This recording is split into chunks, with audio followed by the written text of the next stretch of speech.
I like repeat this to anybody who asks me, like, how do I get into it? And I was like, you just have to make things. Like producing work on whatever form is kind of what informs the world and what you do. Hi everyone, I'm Amy Devers and this is Clever. Today I'm talking to Willo Perron. Willo is a founding principal of Perron-Roettinger, a multidisciplinary studio specializing in live events, print design, interior space, and holistic campaign strategies. He got his start in Montreal's DIY scene, promoting club nights at local venues, designing shoes and streetwear. His big break came in the early 2000s when he created the American Apparel store's iconic aesthetic. Since then, he's put a flying car over a Drake crowd, conceived an expansive invoking of the natural world for Florence and the Machine, and collaborated with, Jay-Z, Rihanna, Kanye West, Drake, Tame Impala, Migos, Frank Ocean, the XX, and Lady Gaga as part of Perron-Roettinger. He's even won a Grammy for his work on St. Vincent's Mass Education album packaging. A French-Canadian Pop-Polymath designer, creative, collaborator, and pioneer. Here's Willo.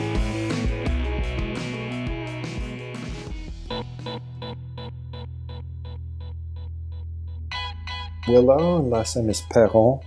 I live and work in Los Angeles, California. I'm designer director, I guess. And I run a studio here with a bunch of talented designers. That sounds dreamy. Hanging out with a bunch of talented designers all day, making things happen.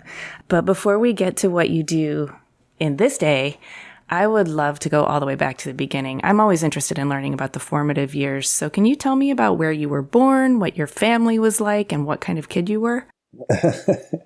Born in Montreal. Pretty much everybody in my family has a creative pursuit of some sort. Most of them do it as a career. My father was a jazz pianist, so grew up obviously around a lot of music. My mom also plays piano and sings and paints and does a lot of things. She's a psychologist, a bit like new wave, new agey. And then I have like aunts and uncles that are all musicians and painters and set designers, and my brother's an architect, interior designer, very kind of like rich in the liberty to kind of have an artistic pursuit, whether it was for a career or just as a hobby. That sounds kind of amazing. Mm-hmm. So I'm imagining there was a lot of, singing and piano, but like what were holidays and birthdays like, or like downtime with the whole family? We're from pretty humble means. I mean, I grew up actually fairly poor, but, everybody's done well for themselves. Family's always been a very kind of like humble. So it's kind of a idealized version of sort of like these sort of Christmases where people are like at the piano singing and all that. But imagine that in sort of like working class settings versus the kind of Norman Rockwell Americana version with equal amounts of dysfunctionality and sort of like realism involved also. That helps. Thank you for adding in the... Yeah, no matching sweaters, no... lot of like weird uncles. And yeah, I mean, did you have weird uncles and eccentric aunts and extended family that were, part of the jazz culture that your dad was a part of, and people coming through that had various creative perspectives that were kind of always influencing the things you got to witness? We grew up in very immigrant neighborhoods, first gen immigrant neighborhoods. And my parents, like what people sort of consider liberal in America, which is kind of pretty base in where I grew up.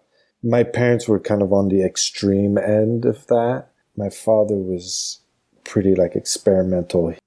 My mom was like this hyper kind of like tolerant, or is this hyper tolerant person. And so like there was really kind of a mix of people in our house all the time. It wasn't until I moved to California that I like really understood cultural, socio-political kind of segregation. I thought that was an exaggeration. It was like something that was made up or fictional. I even thought that like the kind of like extreme racism was like events that were blown out of proportions until I moved here and like really understood that it was an actual part of like day-to-day life here. Despite the fact that we were poor, it was like Montreal was pretty idealistic. Me and my brother went to a public art school that was incredible.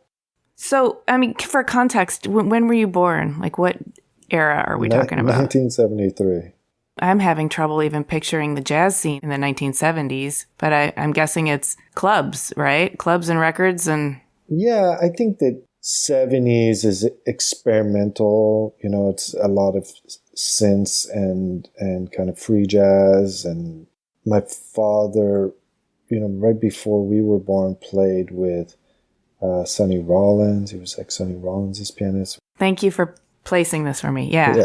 Totally free, kind of like experimental. And I think when you get into sort of like our childhood, you're dealing with kind of when jazz and world music and like, you know, Miles Davis wears like shiny jackets and wraparound shades and yeah, I'm with you. His trumpets are like, you know, anodized purple metal and, you know, it gets a bit and more Herbie Hancock. Yeah, it gets more flamboyant and mainstream. And so growing up in a creative family, you didn't have to fight for your right to be creative. Did you have to distinguish yourself amongst all the different flavors of creativity that you were steeped in?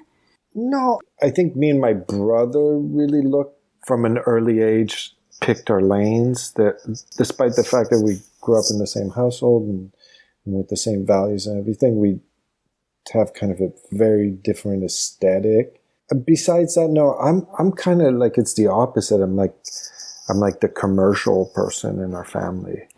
You know, I'm like the one who's like, you know, went out and like wanted to have a big career that was commercially successful. And so I'm like kind of the, you know, I'm like teetering on the sellout in my family. Oh, isn't that interesting? You said you and your brother picked your lanes pretty early. Like, what were those lanes and how were you expressing your creativity, like, by the time you hit your teenage years?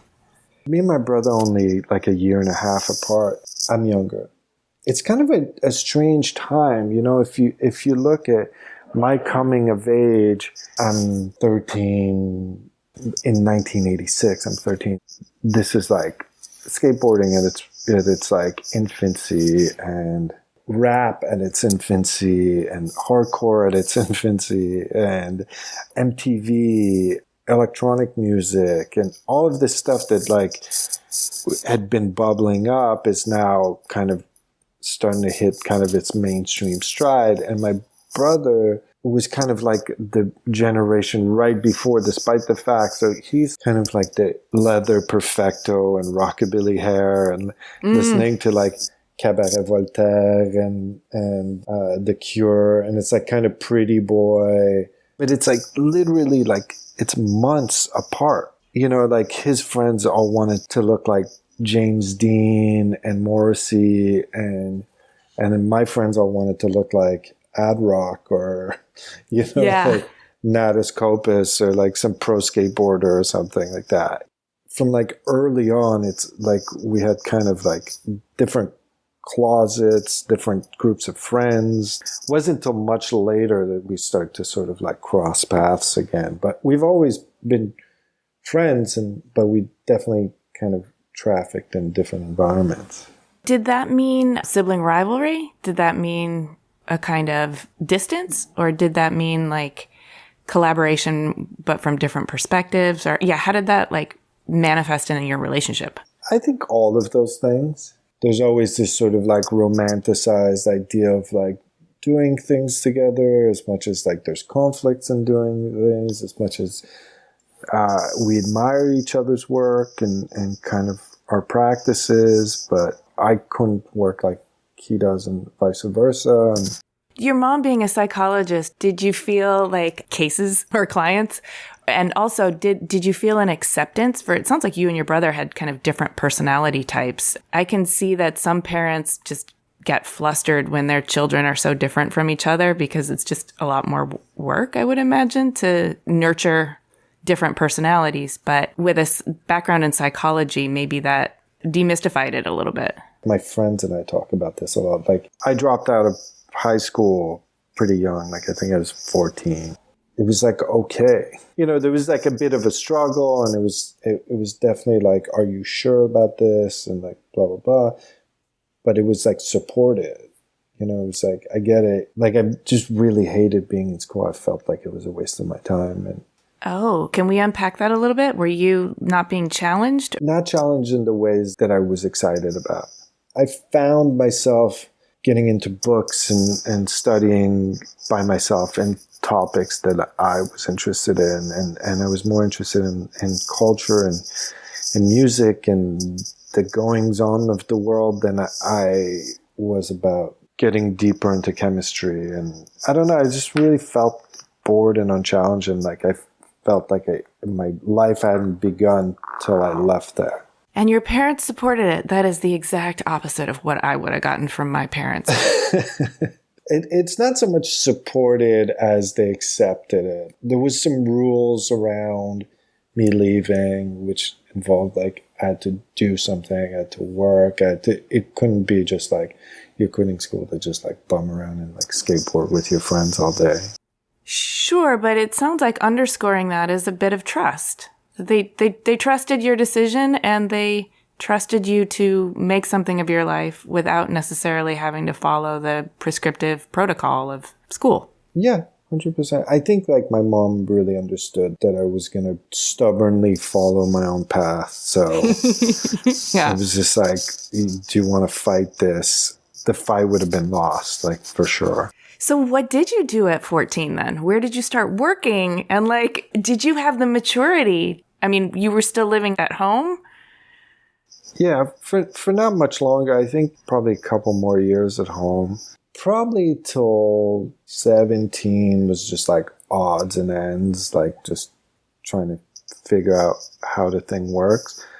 And then I started doing a bunch of things around the stuff that I liked, which was I was going out a lot, and like nightclubs were really interesting to me. And it was a moment in time where there was like a lot of pageantry to going out. This is going to be the early 90s, right? So this is... Yeah, this is late 80s, early 90s. I'm like, 16, 17 years old. I'm going to clubs. So this is Club Kids. Yeah, it's like right before rave. It's kind of like Club Kids.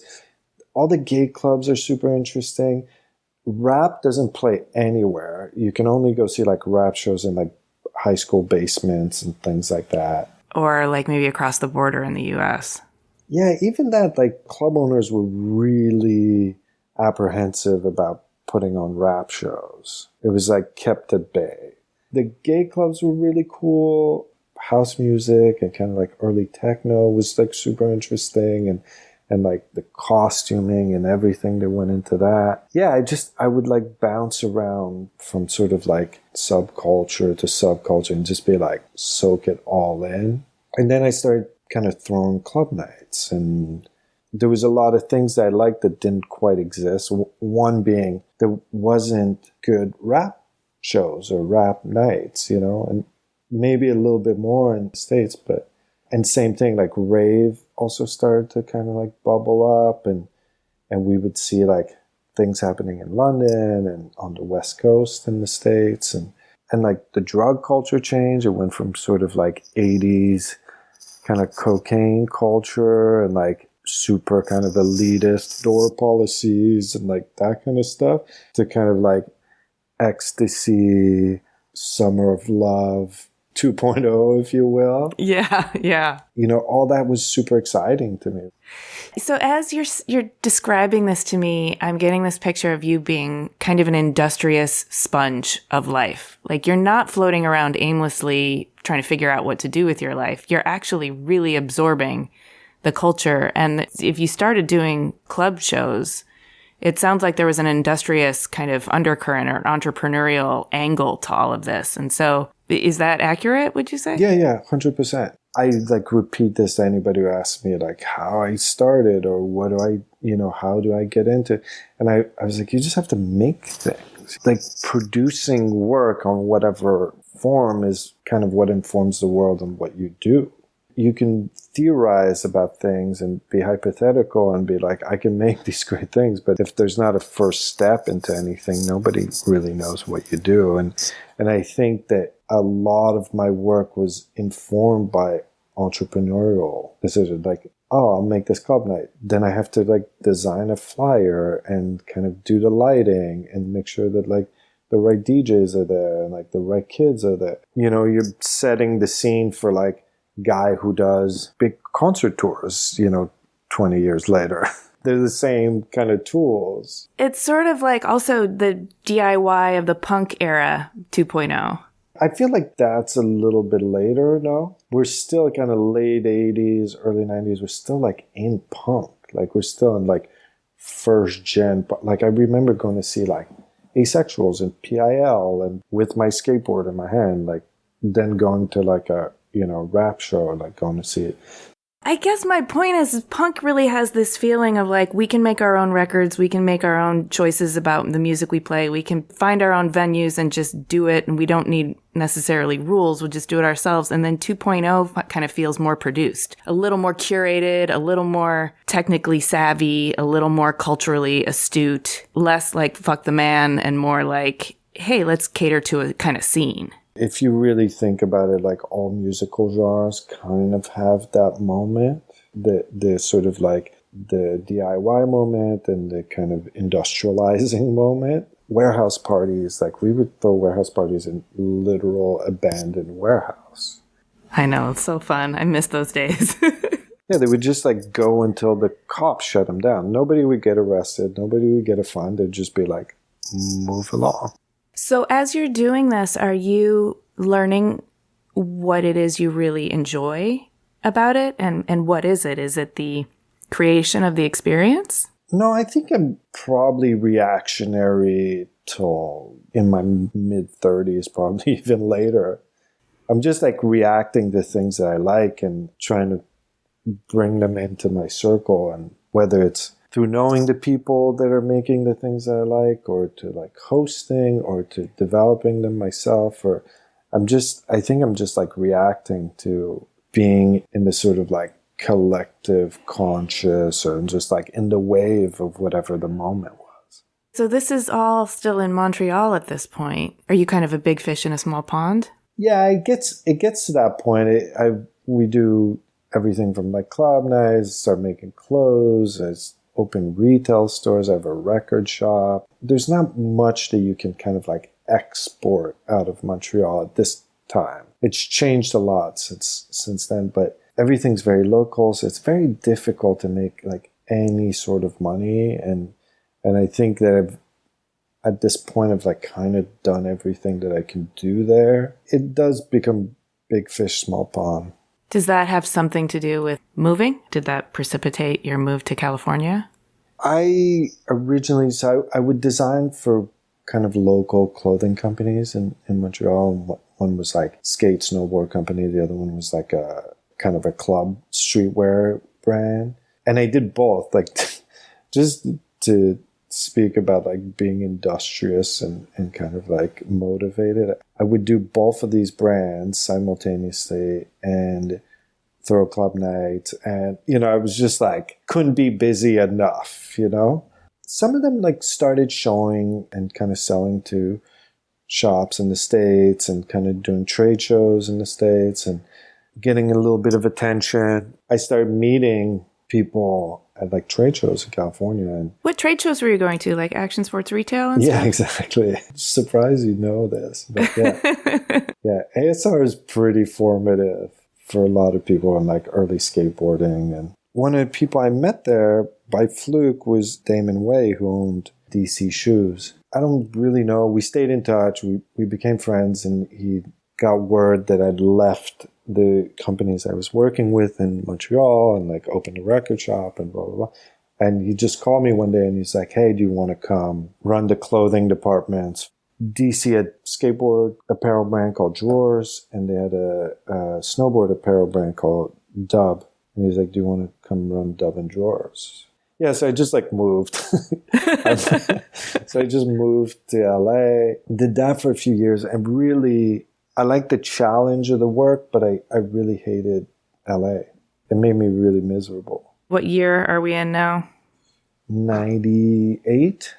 You know, it was like great because it was like, I just like meeting people every day. They were like legends that I like grew up like watching skate videos, and you know, it was like insane. Like my first day of work was like Steve Rocco, and it was just like crazy. It was just like, oh, I can't believe that these are my bosses or peers, or they would like shoot skate videos in my warehouse. Yeah, it was just like this thing that was just like felt surreal a little bit. And at the time we had the best skate team and the best snowboard team. So it was just like all these guys would just hang out.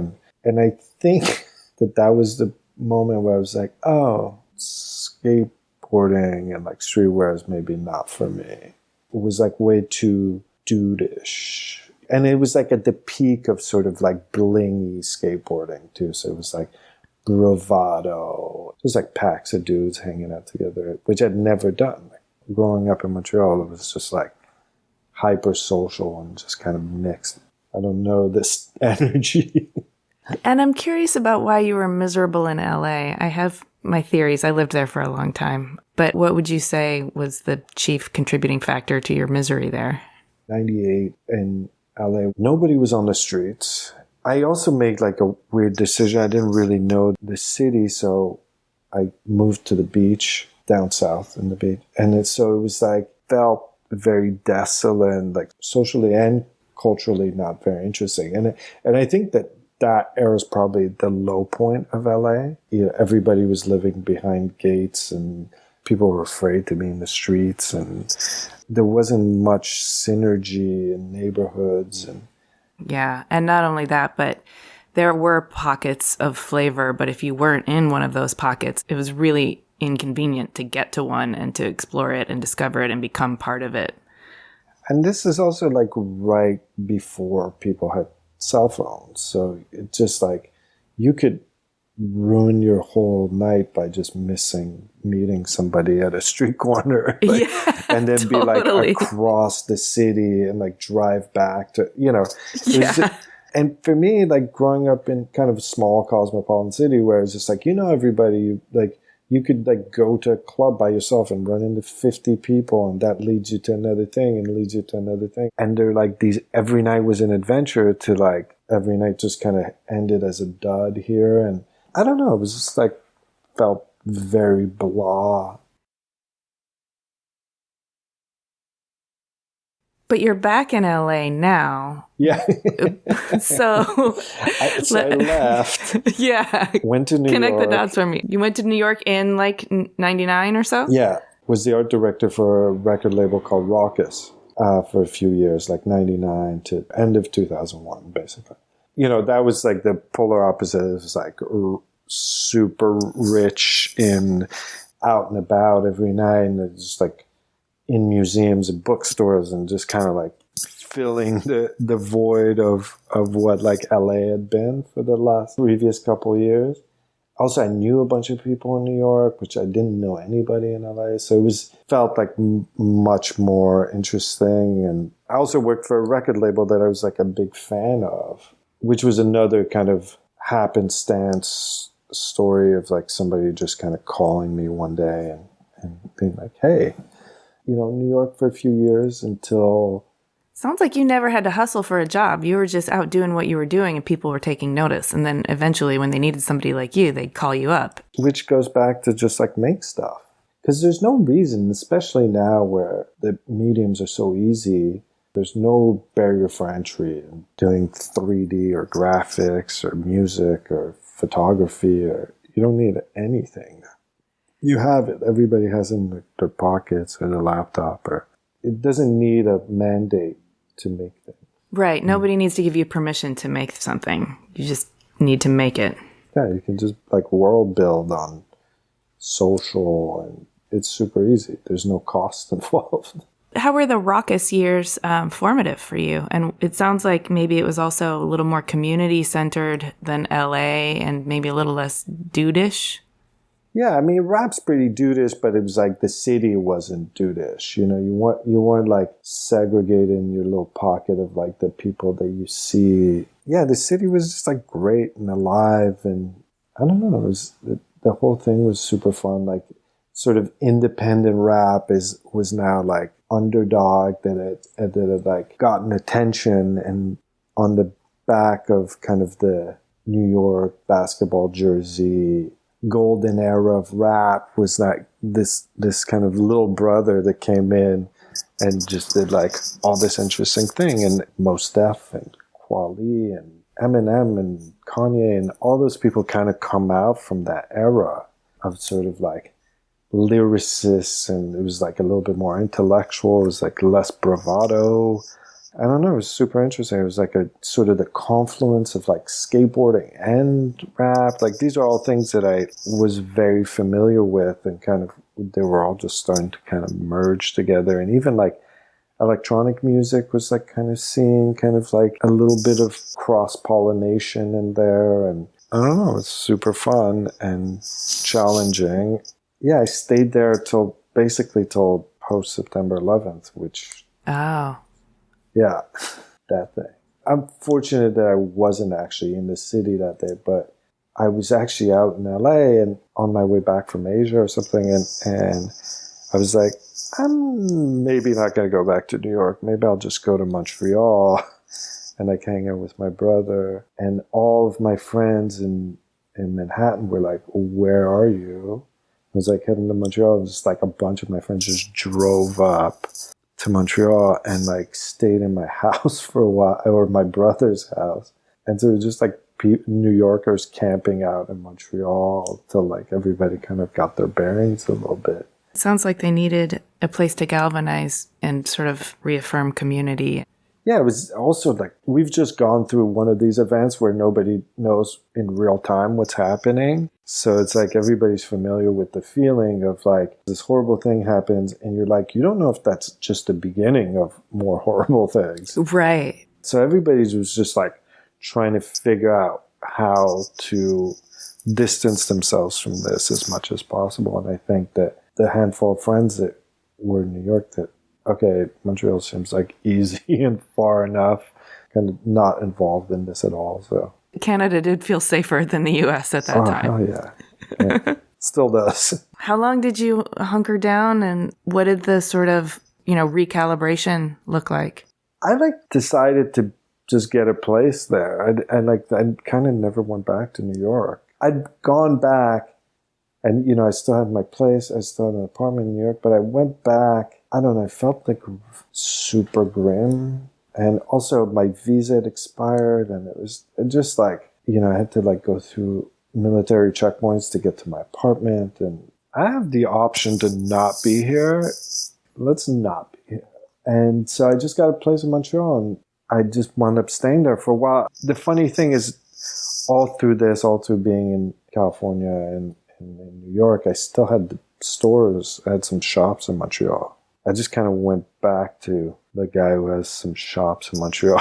Just like kind of did that for a little while. Did you have any like psychological processing to do? You'd been through a lot of change in a short period of time, and then 9/11 is no small thing. I have no connection to 9/11. Despite being a New Yorker at that time, I wasn't there in this sort of post 9/11. I just stayed away, and I took some time to go back. And then when I went back, it just felt like a bit brutal to me. And I was just like, I don't need to live in this dystopic film. I'm not from there. And granted, like, America's been like super generous to me and let me do a lot of things, but I don't feel American ever.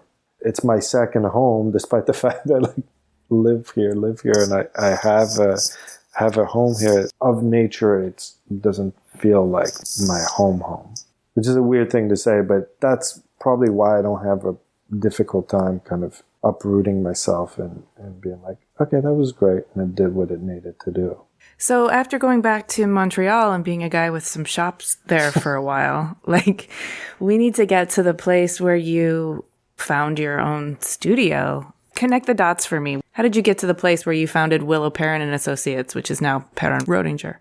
In Montreal, took a little storefront and continued doing design work as a freelancer or a small agency.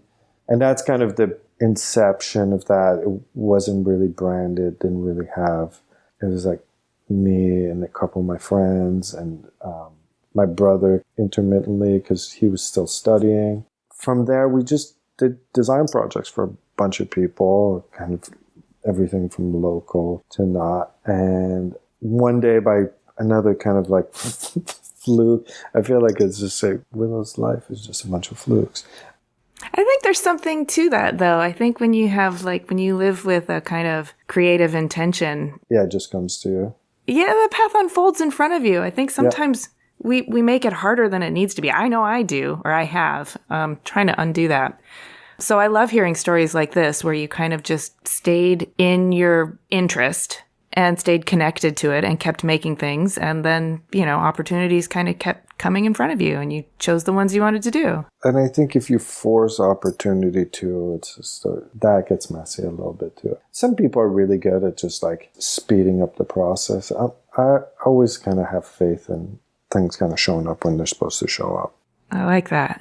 But yeah, so Dove Charney, who at this point was early American Apparel as this consumer-facing brand. Like he'd been making t-shirts and stuff for the imprintables market, and we knew each other from way back. Like he was just a kid around Montreal. He's a tiny bit older than me, but we had a bunch of friends in common. And he walks into the studio, which was just like this little storefront, and he's like, "What is this? Who are you guys?" Blah, blah, blah. I can see this. I want a movie of this. Yeah, my chair was kind of back to the front door, so I turn around and he's like, Willo. He's like, "Had to be you." He's like, "What are you doing?"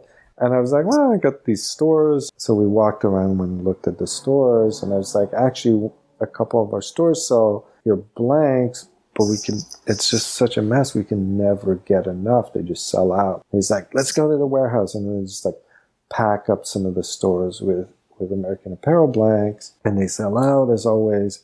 And he's like, "Let's open a store next door," because there was a space for rent next door to one of my stores. And that's the first American Apparel store. Wow. Which is in Montreal. And it's like, me and my brother worked on it. Like Dove's dad worked on it. It was like a kind of a funny mix of people. People don't line up for shit in Montreal, and there's no fanfare for anything. And this was that. Wow. Which was like, you're talking about like a very difficult customer. And for it to be received in that way was like, okay, there's something here. I spent the next 3-4 years of my life kind of on the road, building stores, finding locations, staffing kids, designing stores, getting, permits, not getting permits. God knows how many of these we built, but I was like on a plane every couple of days across the planet and doing that thing for Dove and American Apparel, but like independently still working on like other design projects, but like that consumed like 90% of my life. And I would kind of almost never set foot in Montreal. I'd be on the road and then like get an apartment for 6 months in southern American states and stay there and just like build a bunch of stuff around there, and then like go to Korea and do the same. And none of us knew what we were doing. Interesting learning curve in real time. But I think all of us were too stubborn to admit that we didn't know what we were doing. So we sort of kind of figured it out. Kind of an interesting, like super important kind of moment in time. Like I feel like I meet people all the time who are doing incredible things that their first job was American Apparel. And you're like, oh, you didn't have an option when you were a teenager. It definitely was kind of seismic on both the fashion and retail fronts, and in many ways because it was revolutionary that t-shirt blanks could be so important. But it was also revolutionary, the work you did with the retail stores, because they seemed hyper cool, but not super like corporate, which was a very important space to occupy. It's particularly at that moment in time. Yeah, it's like right post Gap. And it's like, feels a bit punk. And it's like, how do you do hundreds of stores and they still feel like rebellious and messy. And like the reason that it didn't sustain, I mean, is because it never kind of optimized. There's a point where you can be like big ideas, you can synergize culture and, you know, get everybody kind of on board. And at a point it has to become like somewhat practical, you know? Right. I don't think Dove ever wanted for it to just like feel corporate and get organized.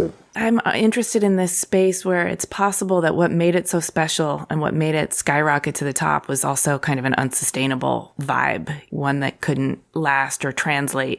You look at like whatever we're into as teenagers, it's just like, you know, stay out all night, like eat a bunch of drugs. It's like there's a point where you're like, okay, like that's super fun, but you're gonna die if you keep doing this. Right. Or junk food or whatever. It's just like your luck's gonna run out at some point. I sort of remember a distinct moment where the partying wasn't as fun. It was a little more work than it used to be. You weren't guaranteed a good time. And then it was like, let me maybe ground myself in something a little more nutritious. Yeah, you realize that, like, you know, the way that you looked at older people when you were younger, you're like, oh, that's why. So, I mean, this also sounds kind of like a hard life, traveling for 3 to 4 years, you know, with the rapid expansion of these American Apparel stores. Was this the beginning of your studio? After leaving American Apparel, I actually moved to LA because I was burnt out. I just came here and visited a friend, and he lived in like a nice part. You know, I was like in my early 30s, felt very serene. I was like, I'm just going to hang out here for a bit. Got recruited by Apple, went over there for a little bit, wasn't really my speed. Left there, went traveling for a little while, and met Kanye when I was traveling. How does one meet Kanye while traveling? So the record store I had in Montreal, we then built a small record label. And the club nights and stuff, there was a DJ called A-Track. I owned the label with him, and he was like one of the resident DJs at my club nights. And then won the DMC World Championships, and it became sort of like on the world stage a little bit, and then had become Kanye's tour DJ.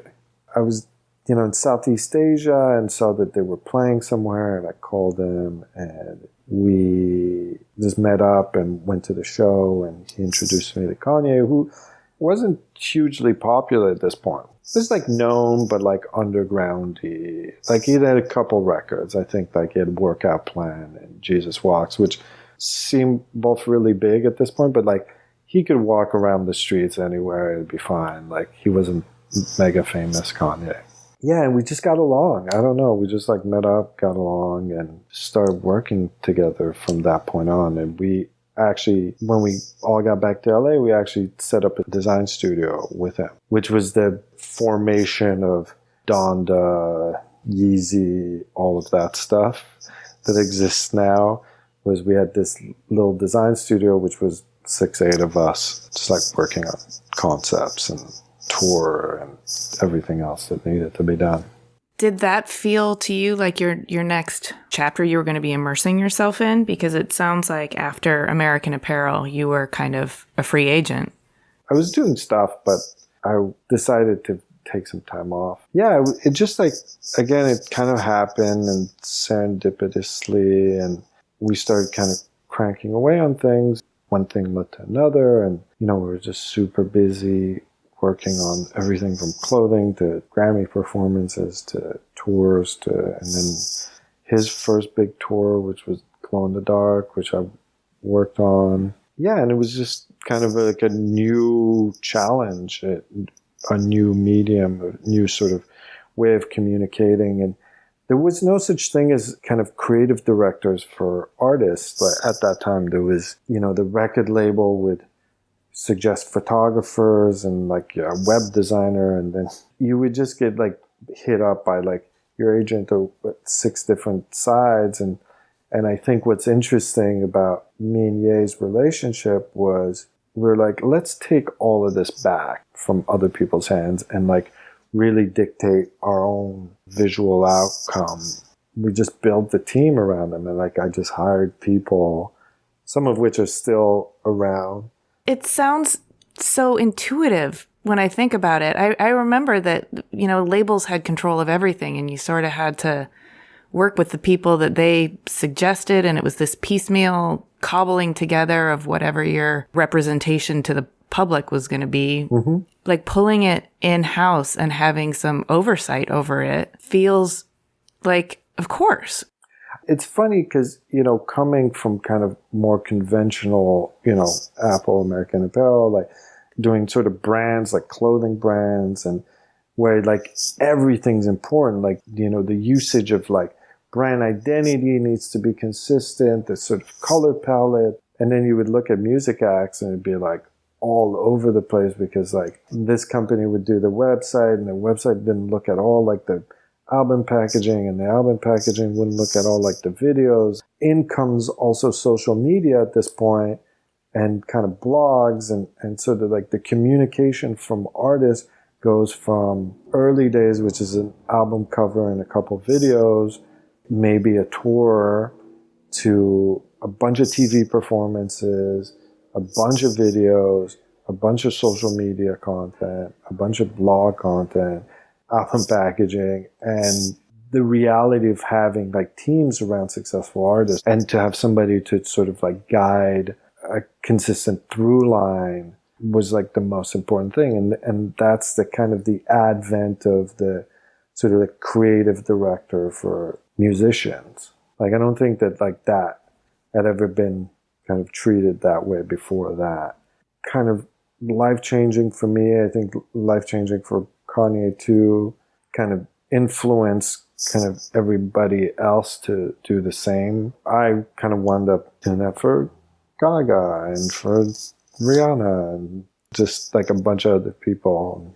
That's kind of the inception of The Office, is kind of, I start kind of doing multiple acts at the same time.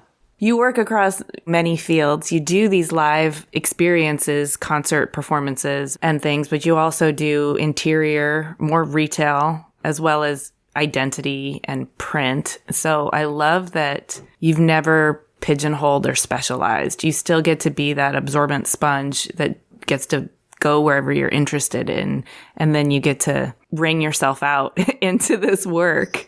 I think that I did really immersed sort of creative with musicians for, the better part of the last 15 years. And I think that you have to be totally immersed to do it well. Like, you have to like live the person that you're working with. And like taking handfuls of drugs at raves or eating junk food every day, there's sort of an expiry date on like how much of that you can do. Because you sacrifice yourself, your life goes into the work.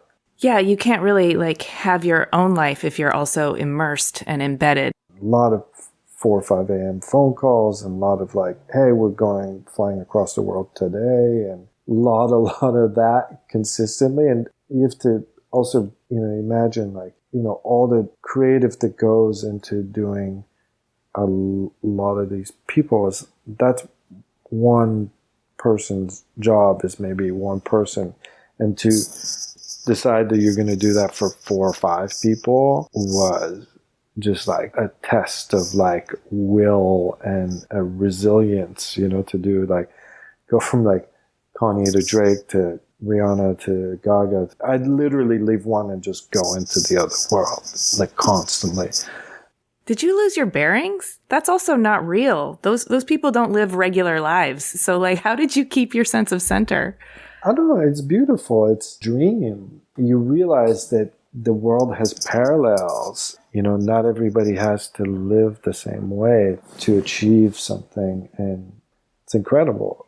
To achieve success in artistry and uncompromising, and I don't think there's anything better. It's also like tormenting, but I think that probably the most incredible thing. It's incredible to just like go sort of like skip from kind of one kind of like totally dream fictional world to another that in part I created and other people created, and just like you want more of it, but again, it's like sugar or anything. You can kind of have so much of it. I'm really interested in this idea of parallels. I can see that, but I can also see that you're almost like an embedded journalist as well, like needing to immerse yourself so deeply in the ethos and values and creative culture of this movement, character, or brand that you're creating for. I think embedded journalist seems really passive in its observation. I think it's like, feels more like coach or something like that. Like you're in the game, you're not observing the game. You've anteed into this, but you have to kind of observe everybody's movements and what they mean, what the ripples are. But you also have to be able to sort of like criticize the thing from an outside perspective. Yeah, you're not just observing in order to report back. You hold an actual active, influential part in the whole scheme. Yeah, like Kanye always referred to like Tyson's trainer as that kind of thing where it just like helped him formulate his idea and get him structured. Okay, you're in the ring with them. Yeah, not quite in the ring. Okay. It takes a lot of will and courage to go stand in front of people and like put your guts out there, and there's great rewards and great criticism and attacks, that come from both of those things. And I admire those people tremendously. I don't do it, like I put my work out there but it's kind of easy for me to like skate out of it if I really needed to. And the person that stands on the front line takes a tremendous amount of courage to do your thing in front of hundreds, thousands, 10,000s, millions. Like, it doesn't matter. It does take a tremendous amount of courage. I can imagine that you might feel, if you're creating a supportive landscape and environment for that art that is part and parcel of the art, I can see how you'd feel not only invested in the collaboration and the totality of the work, but also really invested in how your contribution might really engage the audience in the whole experience and the whole ambiance of it. My thing was just to make it kind of be a better version of itself. Find the strong points and make those stronger, and take the weaknesses and try and remove those. And if things worked, it's like, what about that thing that worked? Like, let's study that. And it's game tapes from somebody who's kind of a profound love for art and design and music that can kind of knows what the other game tapes are. What is the most satisfying aspect of this work for you? When it works. When like all your theories kind of take shape and it works. Do you ever feel, I don't know, a kind of post-project vacancy? Like a what do I do with myself kind of space? Like all of this type of stuff started to happen. I was already in my 30s. I wasn't like a kid, I wasn't the full grown up either, but I wasn't like this sort of idea of like crash and burn or doing too much. I knew that. So I always had kind of a step out of this. I was like, okay, this will button up at some point. This is not what you anchor your life into 100%. This could be a moment in your life. And so I just kept on working on other stuff too. Wasn't just this. It did get to a point, or it has just gotten to a point where I'm just like, okay, I'll do a bit of music and selectively so. And I can't do the completely immersed version of it. I can do parts of it to be able to have like an existence and a practice of my own. Yes. And do you have a life of your own? Yeah, I do. Because I'm worried about you, because you really did give yourself over in your 30s. I want to make sure that my whole life. I used to like sleep under my desk. That's not something to be worried about. I think that it was something that was like, man, I hope that people find that much passion for something that that's all they want to do.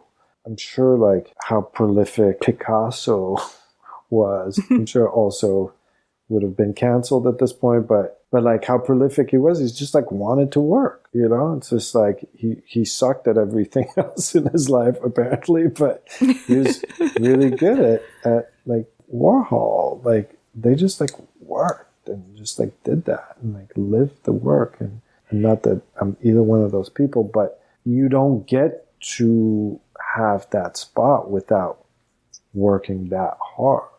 You know, I don't think that people understand it. Yeah, talent, but you have to back it up with like a tremendous amount of conviction and hard work. It sounds to me like you have a kind of old soul wisdom where you recognized that this is the kind of thing I can do now while I'm young.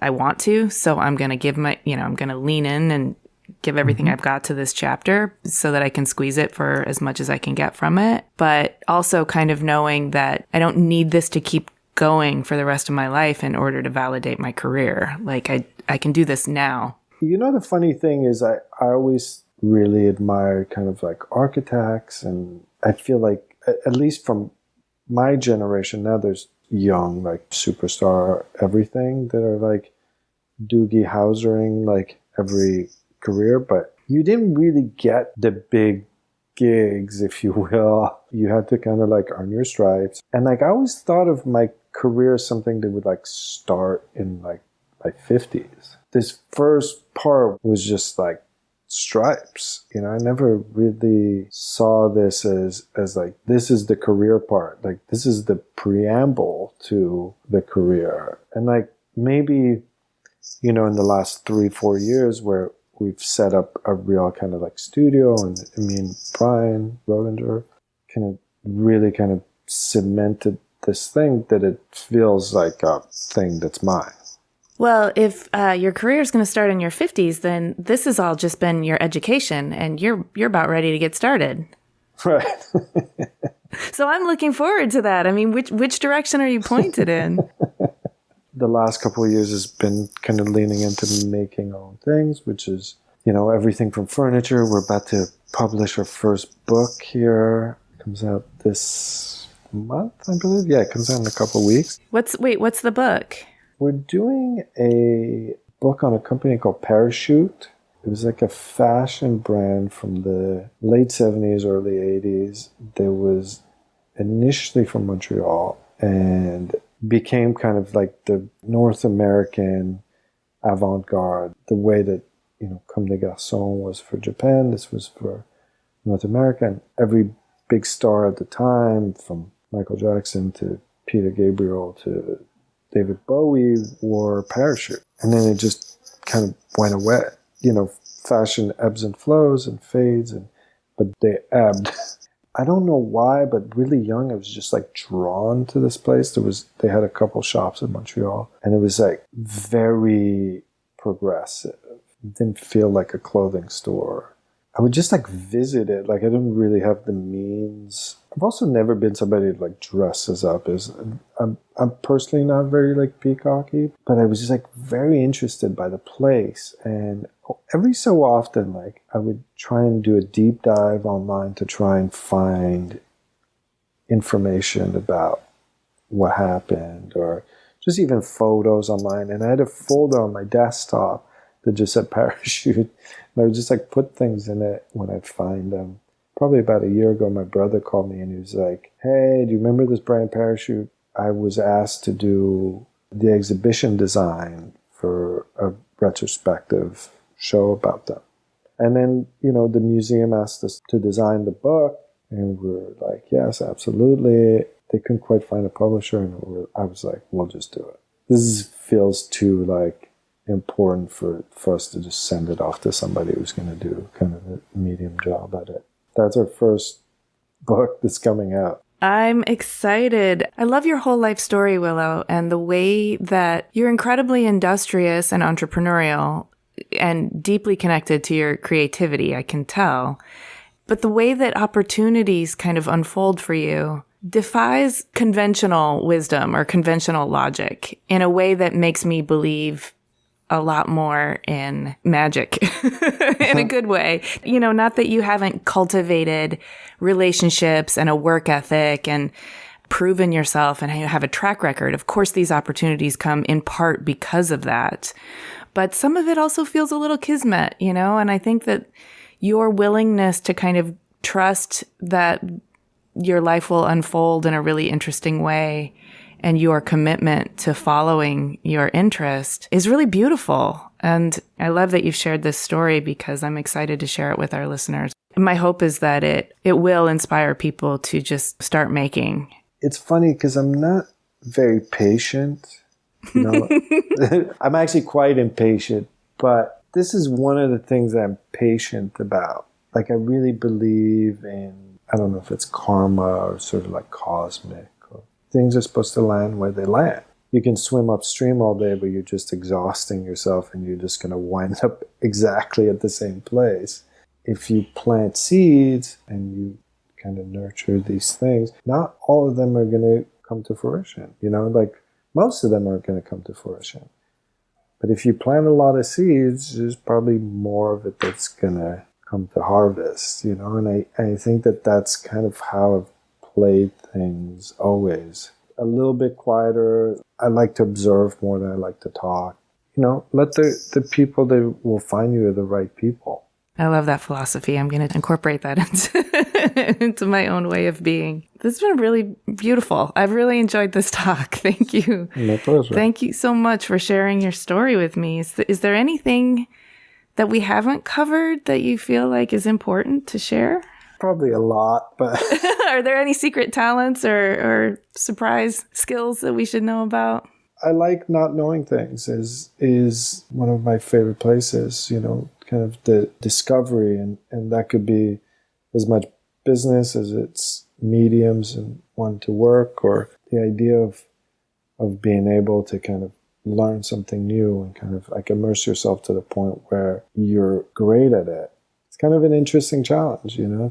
It's the same thing as kind of athletes go through, or, you know, you just keep pushing yourself to figure out if you can kind of do more or be better at something. And I think there needs to be a little bit of that to be engaged. The moment you feel like you're an expert, then you kind of lose that curiosity that's required to keep you really actively paying attention. But the other thing is so many people are kind of daunted by not being an expert, by being a beginner or going into a space where they feel like they should know more than they do. And I think that's not serving them. Owning the discovery phase is an important thing to do that you've just kind of highlighted for all of us to think about. 100%. Nobody's good at anything when they start. I mean, some people might have like a natural talent at running faster or hitting harder or whatever, but nobody's great when they start. Yeah, you have to kind of like be bad at something. It's good to be bad at shit, you know? I agree, but can you tell us one thing that you're bad at, just so we can leave here feeling human? I'm terrible at taking photos. Horrific. I don't know why. I just don't have it in me. I don't understand. I admire people who are great cinematographers and filmmakers. I just don't have it in me. I kind of promised myself I would make a film in my life to just put myself through the hell of like being somewhat okay at something that I really suck at.